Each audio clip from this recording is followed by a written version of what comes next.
Proverbs chapter 11, verse 7. When the wicked man dieth, his expectation shall perish, and the hope of unjust men perisheth. Before I get started, I want to give all glory, honor, and praise to Yahweh, Bahashem, Yahushua, Bahashem, Makahakudash. Double honors to the apostles and the elders at GMS. Peace, honor, and respect to you brothers that's out there laboring, edifying, rightly dividing the word of truth and sincerity. And shalom to you believers out there at the Aki and Wa'akwa. And let me read this again. Proverbs chapter 11, verse 7. When a wicked man dieth, his expectation shall perish, and the hope of unjust men perisheth. Now, I wanted to go into in this lesson. I was reading, Proverbs, and I was reading Ecclesiasticus, and I was kind of, things start bouncing in my head as far as like Esau. Okay, he's not going to win, man. And we know this. Esau, the so-called white man, is not going to win. All right. He's the loser at the end. And that's what you got to know, man. Because right now, well, we see him fading fast, but, we're still in this man's kingdom. All right. And a certain brother or sister, y'all could be dealing with this reprobate on a job or, whatever. They had a little snicker. They got that little, that white privilege. They still think that exists, which it does somewhat, but their kingdom is circling the drash fame, circling the drain fast, okay? They lose at the end, man. All right, and the wicked is talking about starting with the bankers. They all got something in common. They all so-called white men. All right, at the end of the day, when you go to the Epstein files, when you go to the elite bankers that's ruling the world in wickedness, they all got one thing in common besides that they're wicked. They're so-called white men. And this is what a lot of people don't call out. Because best believe if they were so-called black men, everybody would have something to say about us. We would be all type of niggas. Oh, we can't run the planet. We can't do this. Oh, I seen a lot of memes going on Diddy. You had documentaries going on Diddy, which he wicked. But I didn't see that much on the Epstein. All right, why is that? Because they not in trouble like other men. We're in this man's kingdom. All right. Best believe if Epstein was a so-called black man, oh my God. Do you know the backlash he would receive? The files would have been came out. All right. And Proverbs 11 and 7 is saying when a wicked man dieth, his expectation. See, he expects to go to war with Yahushua, which that's not going to be a war, because to war with somebody is a back and forth. It's not going to be a war. Yahushua is going to come and snatch their crowns, a one-hit quitter, basically. So it's not going to be really a war. Okay. But he expects to continue his empire. The scriptures say, matter of fact, let me go to that. How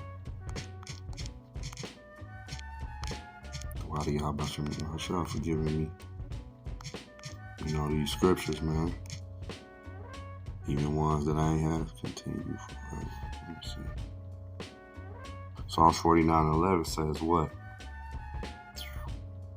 Their inward thought is that their houses shall continue forever, and their dwelling places to all generations. They call their lands after their own names. This is really, truly the thought of Esau Edom, man. Especially when you see how he moved.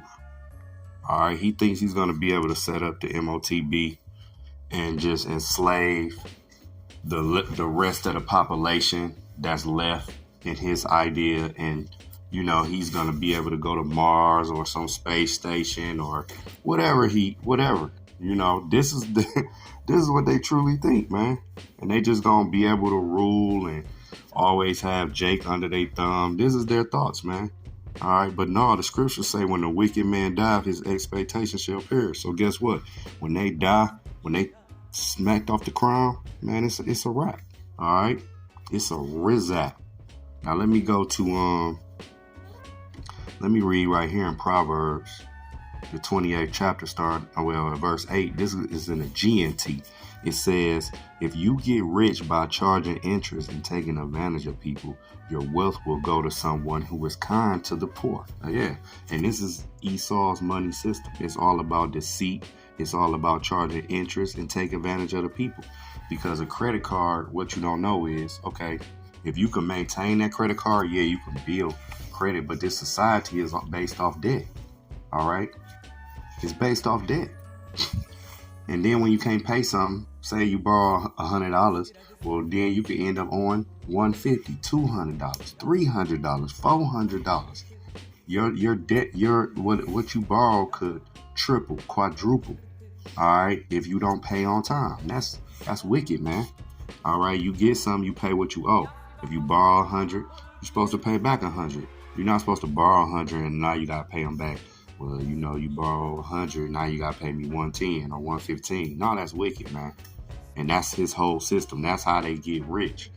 All right, that's one of the ways how they stay rich is off charging interest. Okay, taking advantage of people, mainly the poor. That's why I said in the GMT, let me read it again, Proverbs 28:8. If you get rich by charging interest and taking advantage of the people, your wealth will go to someone who is kind to the poor. And who is that someone that's kind to the poor? Starting with Yahweh Shah, man. Yahweh Shah. That's why when you let's get this. All right. Let me get this. Ecclesiasticus. That's why you get Ecclesiasticus chapter 10 and verse 8. It says, because of unrighteous dealings, injuries, and riches got by deceit. Yeah. Even Revelation, the 20th chapter said when this devil came back in, he went out to deceive the nations. And riches got by deceit. That's his whole system. His whole empire is built off deceit, man. That's a part of his sword. Deceit. All right. Unrighteous dealings, injuries. It says because of unrighteous dealings, injuries, and riches got by deceit, the kingdom is translated from one people to another. Yeah, the Israelites, starting with Yahweh Shah, man. He's the one who's kind to the poor, the kindest to the poor. All right. And it started with this word. He gave us the playbook, man. We got the inside scoop. That's why when stuff happened on the news, we not really shocked. It's more of a shock factor of like, wow, it's happening. It's kind of happening quick. It's like, wow. It's like we knew it was going to happen. All right, bro. All the stuff that's happening now, when I first came in the Truth Brothers was talking about it. All the stuff that's happening now. Like this is really kind of like old news to us in a sense. You know what I'm saying? It's like, oh, snap. I heard this, 5, 10, 15, whenever you came in the Truth. If you came in the Truth 10 years ago, you heard all this 10 years. You heard about the Iran and all of that. You heard about all that years ago. All right. But it's translated from one people to another, from the Edomites to the Israelites.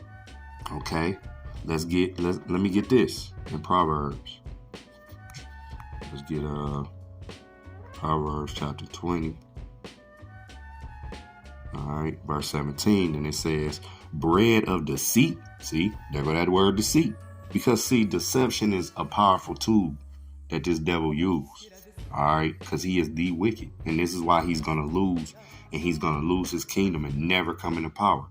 And that's why America is going to be dead the way it's done. Because it's going to show, it's going to be a memorial like Sodom and Gomorrah. It's going to be a memorial of this is what happened when the Edomites was in power. This is what happened when the so-called white man was in power. All right. It says in verse 17, bread of deceit is sweet to a man, but afterwards his mouth shall be filled with gravel. Right. All right. So to be filled with gravel, man. All right. He's going to lose everything. He's going to have to pay back everything you owe. And we can close out with that. What's the point? Esau is a loser and he's going to lose, man. And we up. The Israelites, we got next. And our salvation is closer than we think, man. All right, Job 20 and 15 says, he has swallowed down riches, and he shall vomit them up again. The Most High shall cast them out of his belly. Everything. It's so many riches, gold, it's so many things that this devil, he gonna vomit all of it up, man. All right? All this devil did was steal. He stole all of the riches from Jake, man. From the Israelite man and woman. He stole all of them bitches and patented them. and put a little twist to some of them. All right, because a brother had did a lesson on Jake is the Israelites. We are the um we invented a lot of stuff. You know what I'm saying? Mainly everything when you think about it. Okay, I mean, of course, through the power of Yahweh Bashem Yahushua, man. All right, but we His chosen people. All right, Jacob is the former of all things. That's what the scriptures tell us. Paraphrase. But this devil gonna swallow it up, and he gonna lose, man. And he gonna be salty in the kingdom, cause he gonna look how we gonna show him how to rule in righteousness, and we gonna, you know how Jake, we stunt. We gonna stunt hard in the kingdom. All right, we gonna stunt, and it ain't gonna be nothing he can do, or the rest of these heathens. It ain't gonna be nothing they can do. The scriptures tell us that. All right, they gonna look, but it ain't gonna be nothing they can do, man. All right, so Lord willing, this was edifying and uplifting to the next lesson. Shalom.